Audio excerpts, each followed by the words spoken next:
বদরুল হক সাহেব, পুরাউড়িয়া সুতারকান্দি জিপির আঞ্চলিক পঞ্চায়েত সদস্য আমার স্নেহভাজন শুভম নবসূত্র মহাশয়, এই শিক্ষা প্রতিষ্ঠানের শিক্ষক, শিক্ষিকা, অভিভাবক, পরিচালন সমিতির সদস্যবৃন্দ ও ছাত্রছাত্রীরা,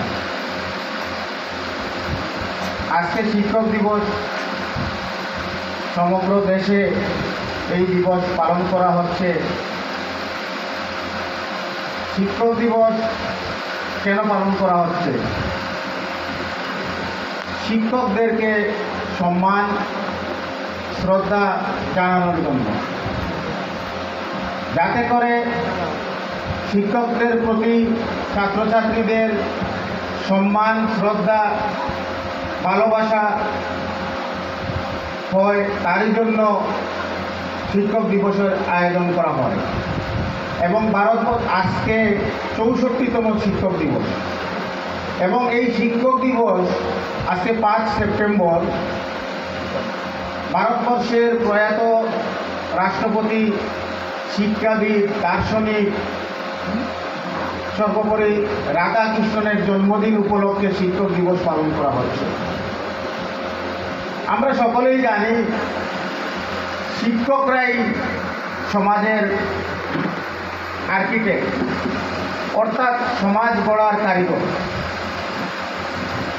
শিক্ষকরা যদি না থাকেন তাহলে সমাজ কোনোদিন আলো দেখবে না, সমাজ শিক্ষিত হবে না, আর সমাজ যদি শিক্ষিত না হয় তাহলে দেশ উন্নত হবে না। আমি আজকের এই সভায় এখানে যারা উপস্থিত ছাত্রছাত্রী রয়েছে তাদের উদ্দেশ্যে একটি কথা বলতে চাই। আমাদের প্রত্যেকেরই মা বাবা রয়েছেন। মা বাবার পরে যদি কোনো সম্মানের জায়গা থাকে, আমি মনে করি শিক্ষকরাই সেই সম্মানের উপযুক্ত জায়গা। এবং শিক্ষকতা যদি আমরা একটা পেশা হিসাবে ধরে নেই, তাহলে আমি মনে করি পৃথিবীর যতটা পেশা রয়েছে তার মধ্যে সবচেয়ে সম্মানিত যে পেশা সেটা হচ্ছে শিক্ষকতা।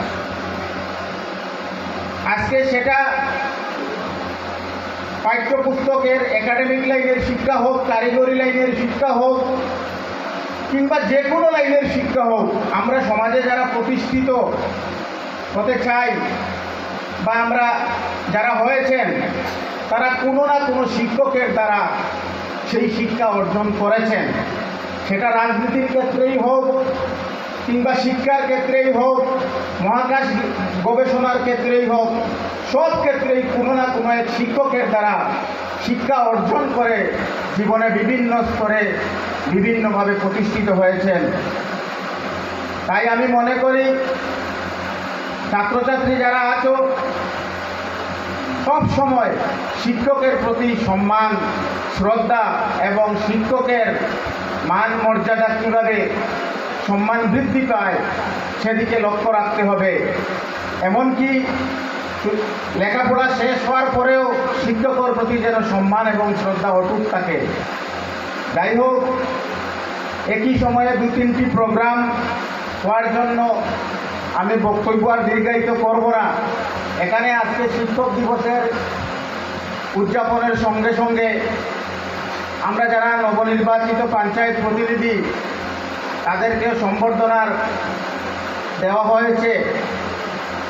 আমি আজকে এই সম্মান দেওয়ার জন্য আমার অন্তরের অন্তঃস্থল থেকে এই স্কুলের ছাত্রছাত্রী, শিক্ষক, শিক্ষিকা এবং পরিচালন সমিতির সদস্যদের প্রতি কৃতজ্ঞতা এবং ধন্যবাদ জানাচ্ছি। আমি মনে করি প্রকৃতপক্ষে এই সম্বর্ধনার প্রাপক হচ্ছেন আমাদেরকে যারা নির্বাচিত করে, প্রতিনিধি নির্বাচিত করেছেন। বিশেষ করে আমরা এইবার পঞ্চায়েত সিস্টেমের কিছু পরিবর্তন আনা হয়েছিল। জিপি সভাপতি হতে গেলে নিজ নিজ ওয়ার্ড থেকে প্রতিনিধি নির্বাচিত হয়ে তার পরবর্তীতে জিপি সভাপতি নির্বাচন হয়েছে। তাই আমি পুনরায় আমার ওয়ার্ডের সকল ভোটারদের প্রতি কৃতজ্ঞতা জানাচ্ছি এবং আমি মনে করি আজকের এই সম্মান পাওয়ার যোগ্য আমার ওয়ার্ডের যারা ভোটার তাদের। তৎসঙ্গে আমার জিপির যারা ওয়ার্ড সদস্য এবং জিপির জনগণের প্রতি কৃতজ্ঞতা জানাচ্ছি। তারা যদি আমাকে নির্বাচিত না করতেন তাহলে আমি পুনরায় নির্বাচিত হতে পারতাম না। যাই হোক, বিগত দিনেও আমি এই পূর্বতন পুরাউড়িয়া জিপির সভাপতি ছিলাম। নতুন করে গঠিত পুরাউড়িয়া সুতারকান্দি জিপির জনগণের দোয়া এবং আশীর্বাদে পুনরায় নির্বাচিত হয়েছি। আমাদের এই নির্বাচন অনুষ্ঠিত হয়েছিল পরোক্ষভাবে এবং আমি মনে করি আজকে যে সম্মান আমাদেরকে দেওয়া হচ্ছে সেটা সার্থক হবে আমরা আগামী 5 বছর যদি জনগণের মন জয় করতে পারি। জনগণ যে আশা আকাঙ্ক্ষা নিয়ে আমাদেরকে প্রতিনিধি হিসাবে নির্বাচিত করেছেন সেটার যদি উপযুক্ত আমরা মূল্যায়ন করতে পারি, আগামী দিনে জনগণের সুখে দুঃখে এই জিপির উন্নয়ন প্রকল্পে আমরা যদি সফলতা অর্জন করতে পারি তাহলে আজকের এই সম্বর্ধনা সার্থক হবে। আমি আমার বক্তব্য দীর্ঘায়িত না করে একটি কথা উল্লেখ করা হয়েছে, কলেজের কিছু পরিকাঠামোগত উন্নয়নের জন্য বিশেষ করে রাস্তার ব্যাপারে বিগত দিনে আমরা চেষ্টা করেছিলাম, কিন্তু হঠাৎ করে নির্বাচন ঘোষণা হওয়ার জন্য রাস্তার কাজ করা সম্ভব হয়নি। আমি আশাবাদী আপনাদের দোয়া এবং আশীর্বাদ নিয়ে এবারে আমাদের যখন কাজকামের আমরা সুযোগ পাব, আমরা প্রথমেই এই কলেজের রাস্তা কিভাবে সংস্কার করা যায় আমরা পদক্ষেপ নিব এবং বিশেষ করে আমার এখানে অত্যন্ত অভিজ্ঞতা সম্পন্ন ব্যক্তিত্ব আমার বদরুল ভাই আছেন, আমার স্নেহভাজন শুভম আছে। আমরা তিনও প্রতিনিধি আলোচনার মাধ্যমে কিভাবে এই শিক্ষা প্রতিষ্ঠানের উত্তর শ্রীবৃদ্ধি করা যায়, পরিকাঠামোগত উন্নত করা যায় সেদিকে আমাদের অবশ্যই লক্ষ্য থাকবে। কেননা আমরা এক সময় স্বপ্ন দেখেছিলাম এই বৃহত্তর ফকিরবাজার এলাকায় একটা উন্নত মানের শিক্ষা প্রতিষ্ঠান অর্থাৎ উন্নত মানের একটা কলেজের। আমি অত্যন্ত গর্ববোধ করি যে যাত্রা শুরু করেছিলেন আমাদের এলাকার গর্ব এই কলেজের অধ্যক্ষ ইকবাল আহমেদ চৌধুরী সাহেব এবং এলাকার জনগণের সাহায্য এবং সহযোগিতায় ওনার নেতৃত্বে আজকে আমাদের সেই স্বপ্ন অনেকটা বাস্তবায়িত হয়েছে এবং আগামী দিনে আমরা এই কলেজকে আসামের একটা অন্যতম কলেজ হিসাবে প্রতিষ্ঠিত হবে আমরা সকলেই আশাবাদী এবং মহান ঈশ্বরের কাছে সেই প্রার্থনা রেখে সবাইকে পুনরায় ধন্যবাদ জ্ঞাপন করে আমার বক্তব্য এখানেই শেষ করছি। জয় হিন্দ। সম্মানিত আজকের শিক্ষক দিবস উদযাপন সভার সভাপতি জনাব ইকবাল আহমেদ চৌধুরী সাহেব, এই মঞ্চে উপস্থিত ছিলেন আমার অত্যন্ত প্রিয় সভাপতি ইকবাল আহমেদ চৌধুরী, আমার এপি সদস্য শুভম নমশূদ্র, ওনার মাও এখানে বসে আছেন, আমার এই প্রতিষ্ঠানের সম্মানিত শিক্ষক শিক্ষিকবৃন্দ এবং এই প্রতিষ্ঠানের শিক্ষারত আমার প্রিয় ছাত্রছাত্রী,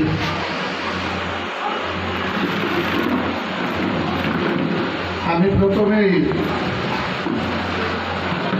ধন্যবাদ দিচ্ছি এই প্রতিষ্ঠানের মূল প্রধান যিনি চৌধুরী সাহেব।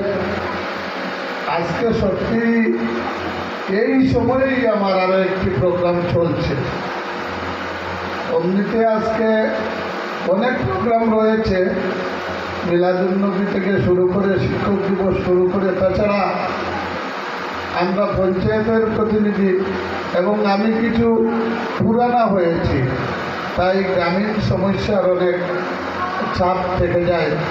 তবুও আমি ইচ্ছা করে আজকে আপনাদের সম্মুখে এসে উপস্থিত হওয়ার দারুণ আমার ইচ্ছা ছিল, তাই আমি এসে পড়েছি এবং ঠিক টাইমেই এসেছি। তো এই প্রতিষ্ঠান সম্পর্কে আমার অনেক আগের থেকে জানা আছে এবং যিনি এই প্রতিষ্ঠানের প্রিন্সিপাল, ওনার সঙ্গেও অনেক আগের পরিচয়, আমাদের পারিবারিক কিছু সম্পর্কও রয়েছে। তো বাস্তবে আজকে যেভাবে সভাপতি উনার এবং প্রতিষ্ঠানের কথা বলছেন, সেটা বললে বেশি হবে না, আমি আরও কিছু বললেও বেশি হবে না। আমাদের ভারতবর্ষ যখন স্বাধীন হয়েছিল, প্রথম স্বাধীনতার প্রথম যে গভর্নমেন্ট হয়েছিল, জওহরলাল নেহরু, পণ্ডিত জওহরলাল নেহরু মহাশয়ের নেতৃত্বে সেই মন্ত্রিসভায় একজন ব্যক্তিকে নিজের ইচ্ছায় দপ্তর নেওয়ার কথা বলা হয়েছিল। ছাত্ররা হয়তো সেটা নাও জানতে পারেন। মন্ত্রিসভায় বড় বড় দায়িত্ব নেওয়ার ইচ্ছা সকলেরই থাকে, তাই সবাই চায় গৃহমন্ত্রী হবে, সবাই চায় আইনমন্ত্রী হবে, এভাবে বড় বড় দপ্তর নেওয়ার ইচ্ছা সকলেরই থাকে। কিন্তু পণ্ডিত জওহরলাল নেহরু মহাশয় একজনকে বলেছিলেন, আপনার একটি পছন্দের দপ্তর আপনি প্রথমে বেছে নেন। সেই ব্যক্তি ছিলেন মৌলানা আবুল কালাম আজাদ, যাকে দপ্তর নেওয়ার জন্য বলা হয়েছিল, আপনার ইচ্ছা একটি দপ্তর আপনি নিয়ে নেন। জনাব মৌলানা আবুল কালাম আজাদ সেদিন যদি স্বরাষ্ট্রমন্ত্রী চাইতেন, সেদিন স্বরাষ্ট্রমন্ত্রী হতেন। উনি যদি আইনমন্ত্রী চাইতেন, তাহলে আইনমন্ত্রী হতে পারতেন। উনি বেছে নিয়েছিলেন, কি নিয়েছিলেন বলেন তো? শিক্ষা। শিক্ষা বিভাগ উনি ইচ্ছা করে গ্রহণ করেছিলেন। তো সর্দার বল্লভভাই প্যাটেল বলেছিলেন, ওনার সঙ্গে মৌলানা আবুল কালাম আজাদের বন্ধুত্ব খুব গভীর বন্ধুত্ব ছিল। উনি বললেন যে আপনাকে যেহেতু ইচ্ছায় নেওয়ার জন্য বলা হলো, শিক্ষা বিভাগ কেন নিলেন? তার উত্তরে মৌলানা আবুল কালাম আজাদ বলেছিলেন, আমি যে সমাজ থেকে উঠে এসেছি, আমার সমাজটি অনেক পিছনে রয়েছে, এখনো ঘুমিয়ে রয়েছে। তাই আমি ভাবলাম আমার সমাজটাকে আমি যদি জাগিয়ে তোলার জন্য কিছু সময় দিতে পারি, তাই আমি এই শিক্ষা বিভাগ আমি হাতে নিয়েছি। তো উনি সেদিন সেই সমাজটাকে বুঝাতে আসলে মাইনরিটি, আজকের সংখ্যালঘু সমাজকেই তুলে ধরেছিলেন। সেই সময়ে ইসলাম ধর্মাবলম্বী মানুষের শিক্ষার হার অত্যন্ত কম ছিল। তাই উনি এই সমাজকে শিক্ষার দিকে অগ্রসর হওয়ার কিছু দিবেন, তার জন্য এই দপ্তর তিনি নিয়েছিলেন। তো আজকের দিনে এইভাবে আজকে এই বৃহত্তর ফকিরবাজার অঞ্চল, যে অঞ্চলে একটা ভালো কলেজের দরকার ছিলই, তাই আজকে ইকবাল আহমেদ চৌধুরী সাহেব সহ এলাকার যে ব্যক্তিত্বরা এই প্রতিষ্ঠানের জন্ম দিয়েছিলেন, ওরাই প্রকৃত আজ আমরা সবাই মানুষ হিসাবে আমরা সবাই আমাদেরকে পরিচয় দেই, কিন্তু কার্যকলাপে আমাদের মধ্যে অনেকের মধ্যেই মানবতা জ্ঞানটুকু পর্যন্ত আমরা ধরে রাখতে পারিনি। তো আজকে মানুষ গড়ার এই প্রতিষ্ঠানকে যারা জন্ম দিয়েছিলেন, সত্যি এরা সম্মানিত মানব হিসাবে আজকে আমরা ওদেরকে আমাদের অন্তরে স্থান দেওয়া প্রয়োজন। আরো অনেকেই এইভাবে শিক্ষা প্রতিষ্ঠান গড়ে তুলছে। আজকের দিনে শিক্ষা এই পিছপড়া সমাজেও শিক্ষার হার কিছু না হলেও এগিয়ে এসেছে। আজকে এইচএস পরীক্ষার রেজাল্টের সময় দেখা যায় এই সমস্ত গ্রামাঞ্চলে যে প্রতিষ্ঠানগুলো সরকারের বেতন দেওয়া ছাড়া যে প্রতিষ্ঠানগুলো গর্জে উঠেছে, আজ তাদের ফল দেখা যায় সরকারি কলেজের ফল থেকে অনেক ভালো হচ্ছে। দশম শ্রেণীর ম্যাট্রিক এক্সামিনেশনের কথা বলুন, হায়ার সেকেন্ডারি এক্সামিনেশনের কথা বলেন, আর ডিগ্রি এক্সামিনেশনের কথা বলেন, আমরা সেটা স্বীকার করতে হয় যারা লক্ষ টাকা বা লক্ষাধিক টাকার স্যালারির বিনিময়ে যে শিক্ষা দিচ্ছে, তার বিপরীতে 10,000 20,000 মজুরির বিনিময়ে যে শিক্ষা দিচ্ছে, আজকে দেখা যায় সেই প্রতিষ্ঠানগুলোর রেজাল্টের অফিসিয়াল যে রেজাল্ট হয়, সেই রেজাল্টে দেখা যায় এই 10,000 20,000 থেকে আরম্ভ করে যারা সামান্য মজুরিতে শিক্ষাদান করছেন, ওই প্রতিষ্ঠানগুলোর শিক্ষার বা রেজাল্টের হার অনেক ভালো এবং অনেক বেশি। তাই এই প্রতিষ্ঠান এই এলাকার জন্য অত্যন্ত প্রয়োজনীয় একটা প্রতিষ্ঠান। আমরা রাজনৈতিক হিসাবে সহযোগিতার কোনো সুযোগ আগে পাইনি। আজকে আমাদের সভাপতি বলে গিয়েছেন, এই যে সুযোগটা আজকে যে এই উত্তরীয় দেওয়া হলো, এই যে মানপত্র দেওয়া হলো, সেই মানপত্রের আসলে অধিকারী আমরা নয়। এই অধিকারটুকু দিয়েছেন আজকে আমার সম্মুখে যারা এই প্রতিষ্ঠানের ছাত্রছাত্রী, তাদের মা বাবারা বা শিক্ষক শিক্ষিকাদের সাহায্যে আমাদেরকে পছন্দ করা হয়েছে এই ডায়াসে আসার জন্য। এই মানপত্র আমার হাতে তোলার জন্য সেটা আমার মা বাবার মৌরসী সত্য নয়, সেটা হয়েছে যে ছাত্রছাত্রীরা আজকে আমাদের কথা বসে বসে শুনছেন, বা এই অঞ্চলের শিক্ষয়িত্রী যারা, ওরা আমাকে এই ডায়াসে ওঠার সেই সুযোগটুকু সেদিন দিয়েছিল।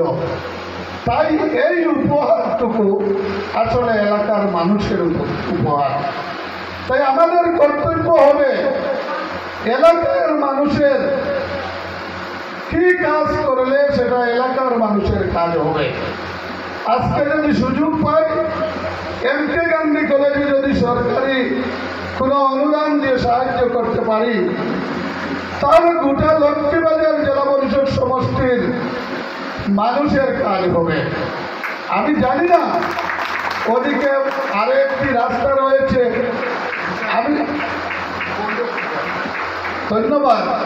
আমি যখন এই রাস্তা দিয়ে এসেছি, আমার মনে একটা কিরকম আসলো, আমি ভাবছিলাম বোধহয় রাস্তা এটি। তো আমি এখানে আসার পর আমি আমার উদ্দেশ্য করে নিয়ে এসেছিলাম, আমার সভাপতি এবং একটির সঙ্গে আমি আলোচনা করব যে এই রাস্তাটি বড় করে অন্ততপক্ষে গাড়ি নিয়ে কলেজে আসার কি করলে তা করা যাবে, আমরা তিনজন প্রতিনিধি তার ব্যবস্থা করব। এ ধরনের একদম মনে নিয়ে আমি ঢুকেছিলাম। তো আসার পর আমি সভাপতিকে প্রথমেই জিজ্ঞাসলাম যে এই এত সুনামের সহিত এই প্রতিষ্ঠান চলছে, তার রাস্তা নেই কেন? তখন উনি বললেন রাস্তা এদিকে বড় রাস্তা আছে। আমি খুশি হয়েছি। তো যাই হোক, আমি আমার একজন অফিসার বলেছেন এখানে আমরা সহযোগিতা করার জন্য, আমি অমনিতেই আমি অপেক্ষা করছি। সরকারের কোনো ফান্ড এখনো আমাদের হাতে আসেনি, এই মাসে আসার একটা সম্ভাবনা রয়েছে। বিগত দিনের যা টাকা পয়সা কি বলবো, যেভাবে লুটপাট করে শেষ করা হয়েছে, 2023-24 যে ফান্ড ছিল পঞ্চায়েতের, সেই ফান্ড আমি উনি থাকলে বলতাম, উনার সময় বিগত দিনে উনিও ছিলেন সভাপতি, উনার পর আর আজকের দিনে 1.5 বছর মাঝখানে চলে গিয়েছে। এই 1.5 বছরের ভিতরে একটি ফাইন্যান্সিয়াল ইয়ার থাকে, যেটা 24-25 ফাইন্যান্সিয়াল ইয়ার ছিল। এই ইয়ারে যা টাকা ছিল সবটি টাকা লুটপাট করা হয়েছে। আজকে এই লুটপাট কিভাবে করা হয়েছে? যখন পঞ্চায়েতের কোনো স্তরে কোনো প্রতিনিধি ছিলেন না, ওয়ার্ড সদস্য নেই, প্রেসিডেন্ট নেই, এপি মেম্বার নেই, জেলা পরিষদ নেই, এই সময়ে সরকারের নিয়মে এই জেলা পরিষদের ভিতরে যতটি গাঁও পঞ্চায়েত ছিল আছে, সব গাঁও পঞ্চায়েতে সেই 23-24 টাকাগুলো ঢুকেছে। এবং এত কৌশলগতভাবে বর্তমান মুখ্যমন্ত্রী এই 1.5 বছর পঞ্চায়েত নির্বাচন না দিয়ে ওনার যে ঘনিষ্ঠ বিধায়করা, এই বিধায়কদের হাত দিয়ে সম্পূর্ণ টাকা লুটপাট করেছে। আমি এই সমষ্টির যিনি বিধায়ক, উনি তো চলেই গিয়েছেন কালীগড়ায়, এবং হায়ার করে দক্ষিণ করিমগঞ্জের বিধায়ককে এই সমষ্টির দায়িত্ব দেওয়া হয়েছে। কি জন্য দায়িত্ব দেওয়া হয়েছে? শুধু লুটপাট করার জন্য এই দায়িত্ব দেওয়া হয়েছে।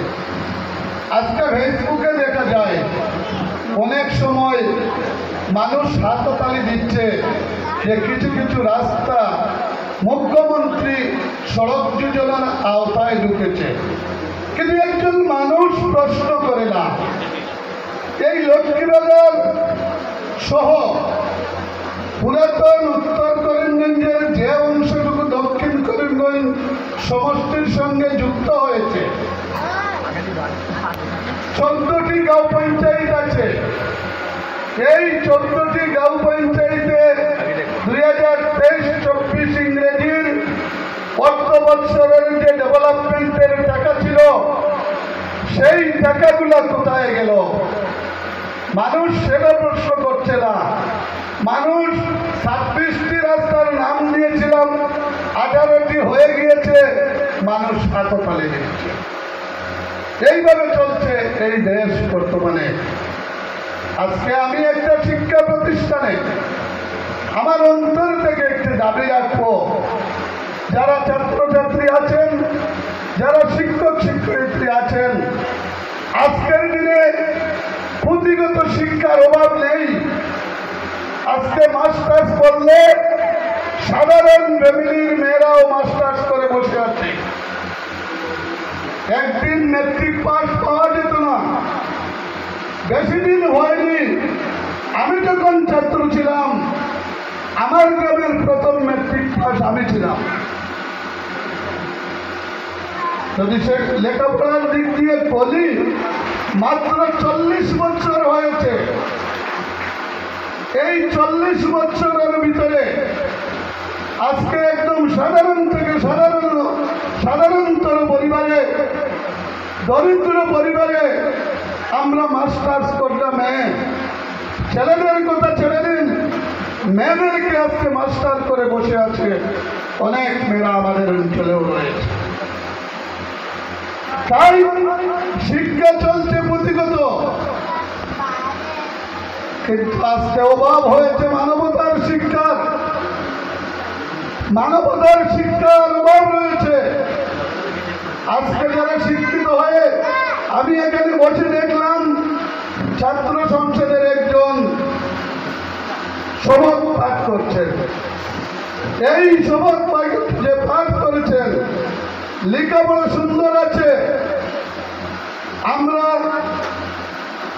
ধর্ম, বর্ণ, জাত, পাত নির্বিশেষে আমরা সকলের কাজ করব। আমরা ভারতবর্ষের সংবিধান এবং সংবিধানের মর্যাদাকে রক্ষা করব। আমরা এই দেশের আইন কানুন, আমরা এই কলেজের আইন কানুন আমরা মেনে চলব।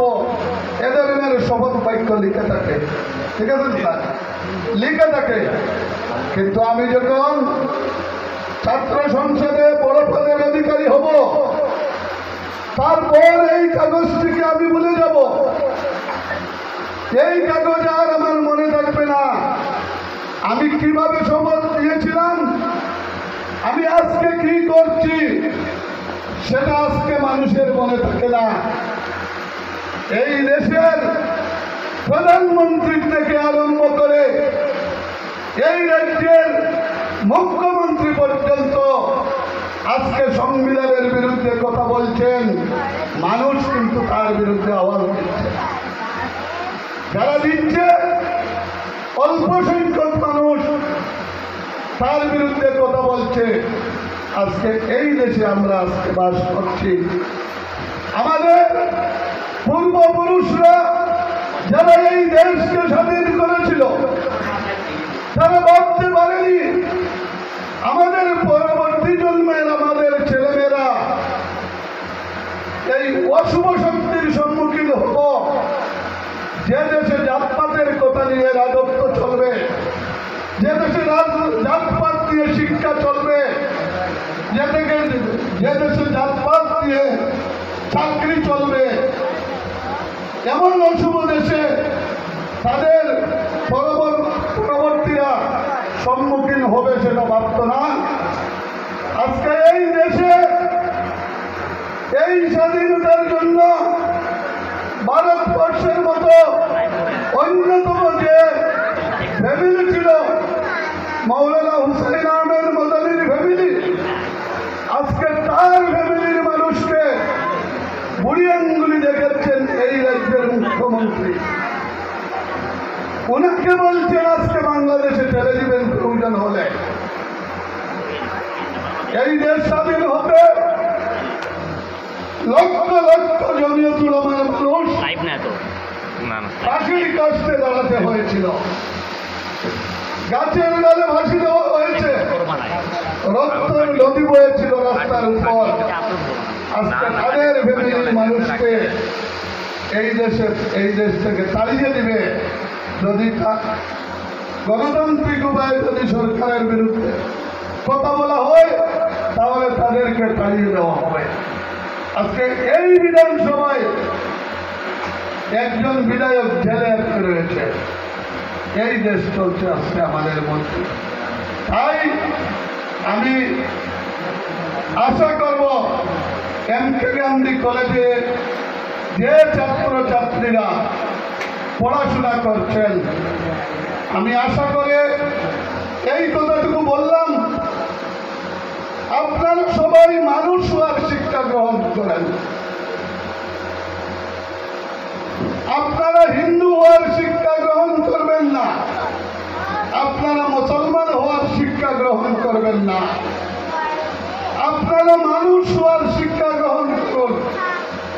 আমার বিশ্বাস এই প্রতিষ্ঠানে যারা শিক্ষাদান করছে তাদের মধ্যে এই গুণগুলো রয়েছে। অনেক সময় আমরা এই প্রতিষ্ঠানের কথা পত্রিকার মাধ্যমে, ফেসবুকের মাধ্যমে, সোশ্যাল মিডিয়ায় আমরা পাই।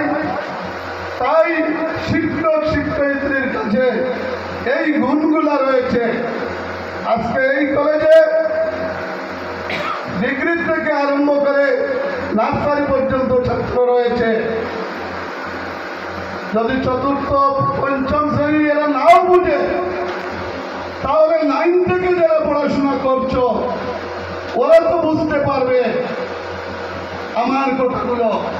তাই আমি সবাইকে অনুরোধ করব, সবাই মানুষ হওয়ার শিক্ষা গ্রহণ করো। যে যা করুক না কেন, এই পৃথিবীতে চিরদিনের জন্য আসেনি, সেও চলে যেতে হবে। আজকের মুখ্যমন্ত্রীও কিছুদিনের মধ্যে চলে যেতে হবে, তাই এত বেশি করা উচিত নয়।